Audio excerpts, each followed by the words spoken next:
Hello, my name's Ron Ashtiani and I'm the Creative Director for the Realm project. So far we've focused on the game at a high level. We've shown you our beautiful artwork, we've given you a high-level overview of our game design, and we've talked a little bit about the game story. But what we want to do in this interview is get to grips with the game design itself, the driving key pillars behind the project, and the story act structure. We're going to be talking to myself, design director Andrew Curtis, and designer Dan Gilmore in more detail. But before we do that, let's just recap what we've shown the public so far.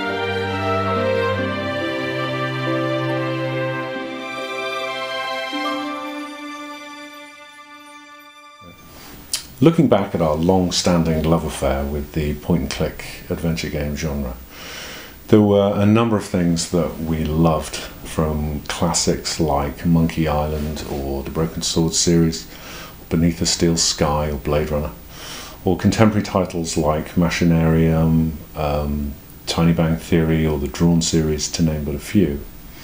There were a couple of things that we wanted to move away from for the Realm. The first of these was inventory management, and that's really just players having tons of stuff in their inventory and systematically trying each object out on anything vaguely interactive. And the other thing was pixel hunting, so players clicking on every pixel on the screen in the hope of finding a clue to a puzzle they're trying to solve or just something interactive in the environment. So from very early on, we decided to focus on our two main characters, Toru and Serena. And we asked the question, what if those characters' unique abilities and the way that they relate to each other really was the puzzle? So for the Realm, we chose to go with two characters, mainly because we wanted to create some beautiful asymmetric character trait puzzles. But having two characters does bring its own problems when it comes to navigation. And so that's why we came up with this concept of paired movement. Paired movement allows us to move Serena onto Toru's back, and the two of them move together as a unit. So this makes navigating the scenes very easy. It also means that you don't have to point and click for two different characters.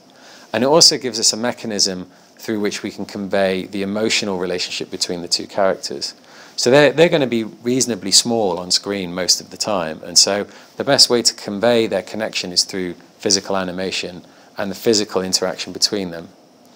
And the other great thing about this is that we can give Serena like a safety bubble. So by putting her on Toru's back, she's safe while that's happening, and she's also able to reach up high and grasp objects from above. So from a puzzle point of view, it just gives us another building block to play with. So Toru, although immensely powerful, he's quite naive. So he'll often look to Serena for guidance in a world where he has very little understanding, because this is a very new world to him. So in some situations, Serena will need to teach Toru a new action in order to progress.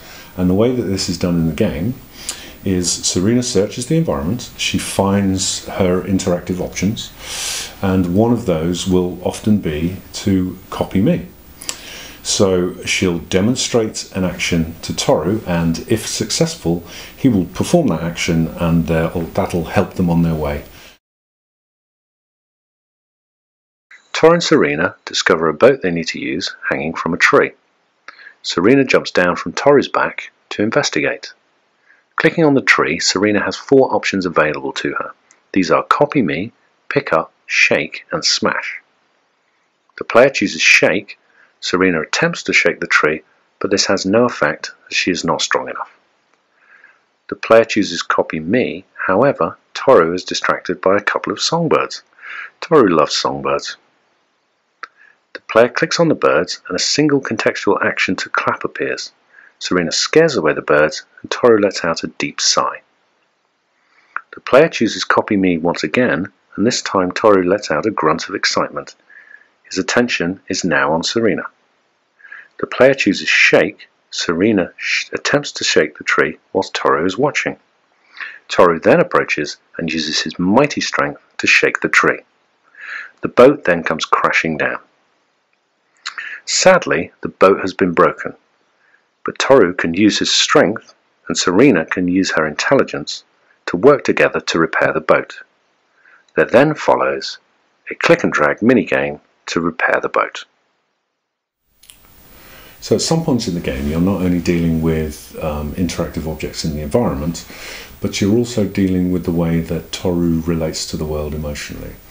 So sometimes he can get scared, sometimes he can get confused or overexcited or distracted by something. So it's your job as a player to prevent him from getting into these situations. But if he does, you need to use Serena to bring the situation under control as quickly as possible. So the realm uses 4 main camera types. We have the regular single screen, where all of the interaction and puzzles are contained on the one screen. We also have the scrolling screen, where the camera can follow the characters as they traverse a larger landscape. We have nested pictures, which focus specifically on close-up interactions and puzzles. And we also have picture-in-picture events, which allow us to focus on specific character interactions and animations, and help to tell the story of the realm. One of the questions asked by one of the backers in the comments on our Kickstarter was, will the story be told purely in-game? Will it be told with cutscenes? You know, a number of different methods. And actually, no one of those single methods is the method we're going to use. We're going to use a combination of all of them. So we have a story that's in 4 acts, and during each act, the story will be told through gameplay. So, you know, all of the story unfolding will happen in the game screens themselves, in the levels. But then at the end of each act, you will be given a key sort of cutscene that wraps up everything that's happened in that act and sets you up for the next act. So it's almost like drip feeding story throughout the level itself, and then doing a big sort of reveal and a big setup for the next act.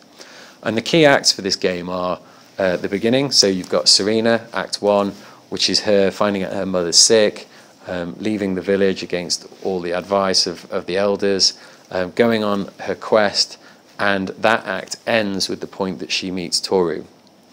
Act 2 is Toru and Serena getting to know each other, going on their adventures through the forest towards the city, coming across natural hazards, natural perils, but not meeting any sort of sinister evil beings yet, or any of the unusual stuff that you'll see in this game.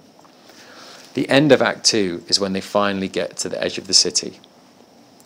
Act 3 starts in the city, and this is when things start to get weird and interesting. They start to come across all of the sort of mythic sci-fi elements that we've been adding to the game, sinister dangers in the city. We learn about the location of the flower, and indeed Act 3 ends with the taking of the flower. And Act 4 is the journey, well, the escape from the city.